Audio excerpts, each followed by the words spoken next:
Good morning, everyone. Amy Conley here with United Way of Door County. Today, my guest is Leslie Bowden. Leslie, do you want to introduce yourself to everyone? Sure. My name is Leslie Bowden. I'm with Money Management Counselors. I'm the director and counselor. Wonderful. Well, thank you for joining us today. So our viewers might know your program by a variety of names. So I'm just going to quickly go over that. Sure. So some of you may remember an agency called FISC, F-I-S-C. So we've been having a funding relationship with that organization that is now called Money Management Counselors, powered by FISC, for several years. So if you're like, money management counselors, what's that? So Leslie is going to tell us all about that program. So Leslie, you want to tell us a little bit about what you do over there? Sure. We are a community nonprofit. We help people address things with budget counseling. We handle and help people with consumer credit counseling. We do first-time home buyers, bankruptcy, education. It's court mandated to take 2 classes, pre and a post class work. We do that for clients. We help people through life transitions from divorce, a loss of a spouse, going into from working into retirement. We help students with student loans and figuring out their loan applications. We do educational outreach in the community with the schools and then also with senior programming. And we work with a lot of other nonprofits in the community. Our primary goal and thing we focus heavily on is that education piece, helping clients get to a place of feeling whole with their finances and that financial health. We are completely confidential, non-judgmental. That is a very key component, especially in small communities like that we deal with here in Door and Kewanee. So yeah, I think that kind of covers everything in a nutshell. I mean, there's a lot more to that and there's a lot more details and I can go in on programs, things we got coming up, so. Sure. So really anything to do with managing your finances, Yes. that is where your agency comes into play, right? Right. Yep. Okay. So if somebody's in a situation where they just can't manage their budget, they've got credit card debt out of control, can they come see you? Oh, definitely, definitely. We handle and help people figure out, especially when we deal with clients who are on the brink of not really knowing if they should file bankruptcy or not. Very often when we meet with those clients, they'll get referred to us for the education piece. And part of that process is going through all of their financial picture. We go through what is all the debts, what are the things that are owed, what do you have for assets, and we look at the month to month budgeting. What's it costing you to maintain month to month? What is your income? What are all your income streams? So when we analyze that bigger picture, very often when we sit down, we can come up with possibly another option than just bankruptcy, and or there might be other things that a client can do. The decision in the end is always theirs. We're not here to tell them what to do. We are here to help them figure out those answers for themselves. So in some cases, a client might end up deciding that, wow, you know what? If I just shift a few things here and there, maybe I pick up a couple extra hours here, all of a sudden those financial crises aren't as horrible as we first thought when we actually start digging into it. In other situations, yes, maybe that bankruptcy is their best solution, just to start fresh and move forward. And when we cater to, depending on the client, sometimes if money situations are really difficult, there's programs as rep payees, which sometimes can help for some seniors when they're dealing with dementia. We come into situations with special needs where there might be certain programs that might be helpful for them with that financial piece. So we kind of address the whole gamut on anything financial. And you had said non-judgmental, and you really stressed that piece of it. Yes. So if you're going through my budget and I'm still a cable subscriber, which yes, I am, everyone can go ahead and judge me right now for that.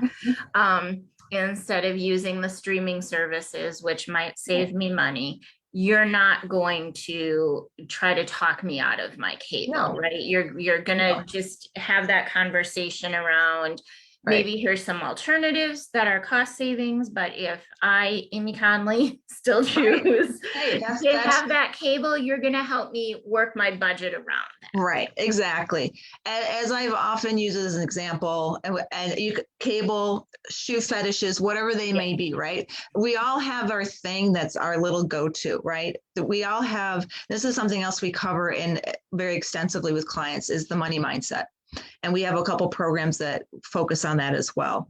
That money mindset is usually an inherited mindset that comes with the influences of how we were raised, the people in our lives that we've adopted their thought beliefs on money. And a lot of that mindset piece can go into, again, how our choices have been made as to how we choose to spend our money. So yes, we're not here to judge how you choose to spend your money, but if the shoe fetish or the streaming, whatever that might be, is something that's very important to you, then yes, we're going to sit down and help you navigate your budget to say, right, okay, how do we make this work? Right. One of the key things too that we discover with a lot of clients is when we go through the exercise of really working out that month-to-month budgeting, we'll often find money leaks that they didn't realize.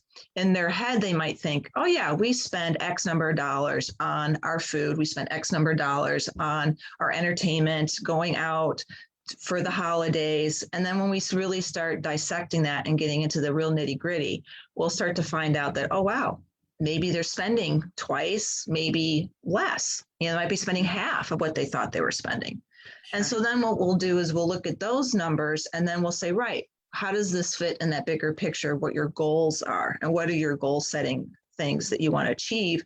So then how does this fit into that picture and what can we trim or not trim? Or in the example of, say, groceries versus eating out, if there's a lot more money spent on the eating out than the groceries, what is that eating out? Is it pleasure or necessity because we're so busy, we're running, and it's a quick fix? Right. So then we dial back the mental piece and go, okay, so how do we examine that to then figure out what's the better solution to balance that scale on that money spending and what works best? It's not just crediting that those have their place. And if that is your lifestyle and you are of that nature, then you got to work with that. Don't work against it. But at the same time, if it's something you want to change, then let's work on ways to make that more manageable. So that's kind of some of that stuff we'll do. Good. And I really wanted to focus on that because I want our listeners, our viewers to know, Leslie's not going to start preaching at you that you have to give up something. She's going to have those tough conversations with you. But that choice is ultimately yours. Yeah.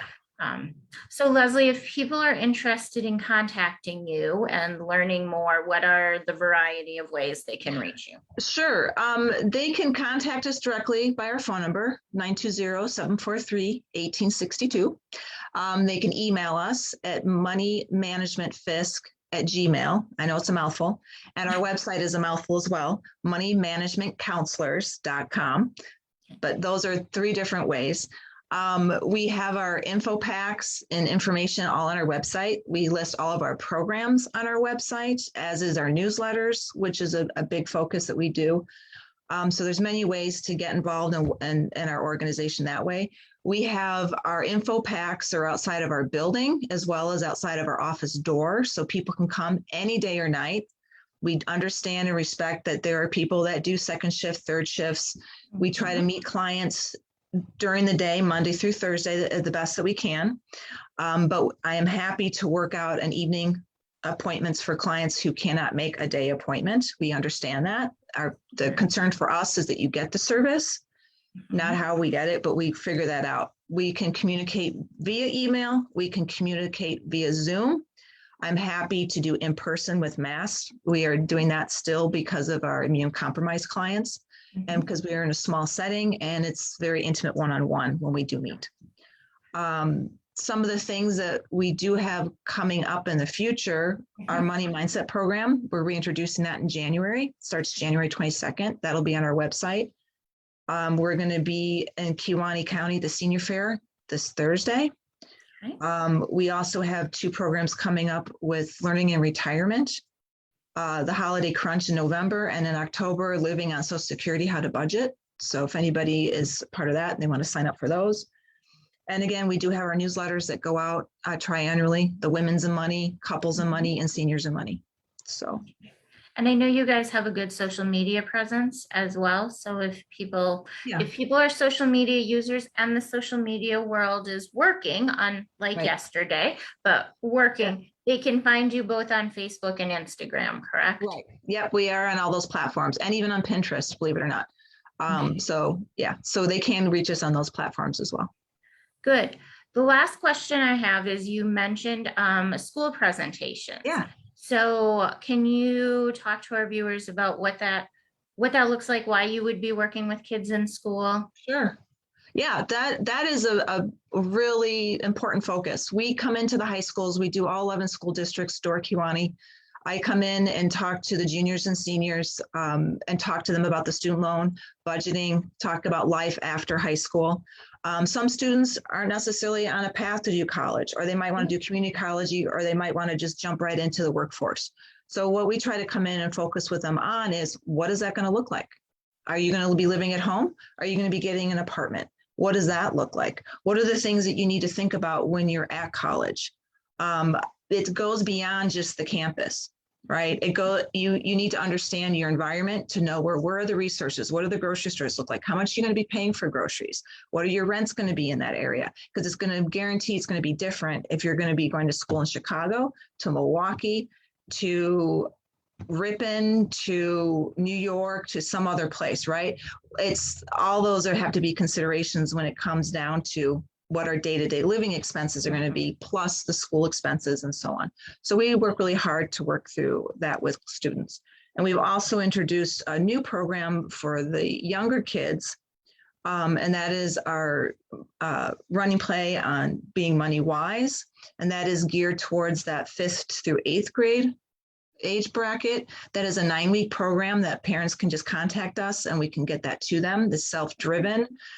We are happy to work with them on that program through Zoom, one-on-one, what have you. And we're in the process of formatting that into a web format so people can actually do that on the internet. So that and our other programs as well, we're catering to that too. And that program, again, really covering those needs versus wants. A lot of kids don't understand the concept of cash. They think you just, as we reference in our overview for this program, they think you take the little plastic thingy and you just swipe it and bingo, we have a toy. Or bingo, mom and daddy gets groceries. Now we just pay for it right with this thing. Right. And now we pay with our phone. We have no concept. And for a lot of these kids, there is no concept. They have no understanding. We do automatic, our paychecks. We don't even see those anymore. They go straight to our bank. Money comes straight out of our bank. And like you say, we do it all on our phones. Yeah. So that whole concept is something that this program caters to, helping kids really understand what money is, what all the different types of accounts are, what's the difference between a debit card and a credit card, all these little things so that they have those baseline understandings for when they get older. So wonderful. That sounds great because we know like grandpa and grandma give you money for your birthday, or an aunt or uncle or somebody. Yeah. And so I'm going to date myself, folks, but I had the savings account, right, with the little passbook. Yeah. And you wrote in there in your little kid handwriting how much that was when mom and dad had time to take you to the bank. And then when you wanted to spend that money, mom and dad had to take you to the bank so you could get your money out and write your withdrawal in your little kid handwriting. So you had that tracking system where, now it's very different with it all being electronic, and, money goes in that probably the kids aren't aware of, but then they also spend money that their parents aren't aware they're spending. So, right. Yeah, we've had situations and clients where we've had some money concerns where, again, and some of these online joint account situations and stuff where all of a sudden we've been pushing buttons and not realizing what we're pushing, and all of a sudden a parent is being charged a whole bunch of stuff for things they didn't even realize. So we've had to address some of those issues for some clients too.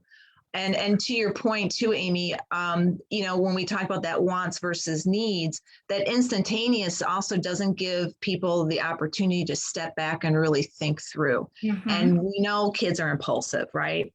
And so a lot of those skill sets that we work through in these worksheets is about sitting down and saying we create our want list, right? And we might go to the store and look at all the things we can't wait to buy, but then we think about it. We go home and we have to give it a week. And then we go back to the store. And if that item's still there, well, then now we can purchase it. Because usually by that time, it's out of that kid's head. They've moved on. And all of a sudden, that important thing is not so important anymore. So I've even discovered this with my own child going through these exercises. And it does make a huge imprint in his savings account. And then once they see the money there, and they realize it does become harder for them to spend it. So yeah, there are a lot of good aspects to those programs. So wonderful. Well, Leslie, I appreciate you spending time with us today. Sure. Can you share your phone number one more time? Sure. Yeah, people can reach us at 920-743-1862. Wonderful. Well, thank you for all you do. We're so happy to have you as part of our strategic partners and have these fabulous services available here in Door and Kewaunee County. Well, and we appreciate you also for all of your support and helping us make this possible. We wouldn't be able to assist the clients who cannot afford the services. We do charge us a very minor $25 fee for us, and you get us for life as much as you want and as little as you want us. But yes, we wouldn't have the ability to help the clients who are financially strapped to even do that for our services if it wasn't for United Way any more than a lot of our programming. So thank you. Well, thank you.